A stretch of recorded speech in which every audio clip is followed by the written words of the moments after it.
দলীয় মনোনয়ন পরিবর্তনের দাবিতে বিক্ষোভে উত্তাল টাঙ্গাইলপুরের নাগরপুর দেলদুয়ার। টাঙ্গাইল ৬ আসনের সম্ভাব্য প্রার্থী হিসেবে ঘোষিত রবিউল আউয়াল লাবলুর মনোনয়ন বাতিল ও নতুন প্রার্থীর নাম ঘোষণার দাবিতে ফুঁসে উঠেছে তৃণমূলের নেতাকর্মীরা। শরীফুল ইসলাম সুমনের রিপোর্ট, জানাচ্ছেন মাজহারুল আমিন শুভ। রবিউল আউয়াল লাবলু সম্প্রতি ২৩৭ আসনে সম্ভাব্য প্রার্থীর নাম ঘোষণা করে বিএনপি। তবে বেশ কিছু আসনে প্রার্থী নিয়ে শুরু হয়েছে বিতর্ক।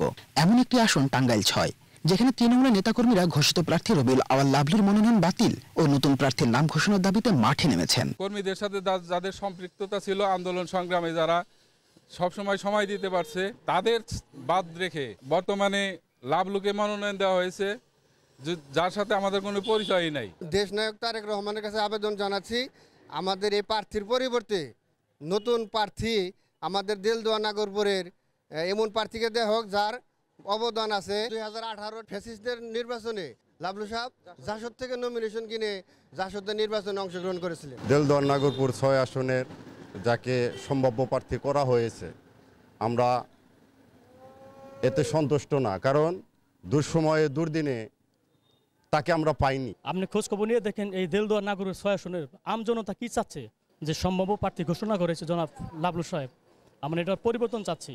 আমি রিকোয়েস্ট করবো হাইকমান্ডের কাছে এই 16টি বছরে যে আপনার ত্যাগ স্বীকার করছি, ত্যাগের জন্য আমরা একটা মূল্যায়ন হয়।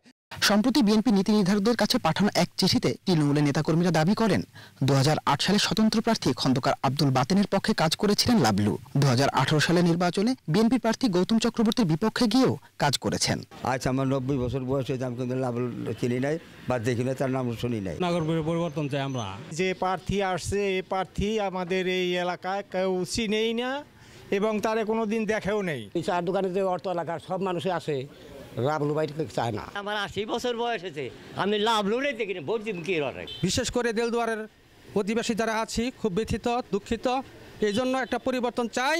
আমরা যে প্রার্থী করছি সেটা আমাকে আসে নাই। যে প্রার্থী আপনারা দিচ্ছেন এই প্রার্থী আমাকে আমরা কোনদিন দেখিও নাই, আমরা চিনিও না। যে মনোনয়নপত্র পাইছে তারা আমরা চিনি না। আমি খুবই কম চিনি, ব্যক্তিগতভাবে আমি খুবই কম নাম শুনছি এবং কি তার দেখিও নাই কোনোদিন। মানে যারা দিচ্ছে ওরা আমরাই চিনি না, মানে আমাকে দেখাই হয় না তার নাকি। এমন একজন প্রার্থীকে বিএনপির মনোনয়ন দেয় একদিকে যেমন দলের ভাবমূর্তি ক্ষুণ্ণ হচ্ছে, অন্যদিকে বিভেদ বাড়ছে তৃণমূলে। তাই দ্রুত মনোনয়ন পুনর্বিবেচনার দাবি নেতাকর্মীদের। মাজহারুল আমিন শুভ, এশিয়ান টেলিভিশন।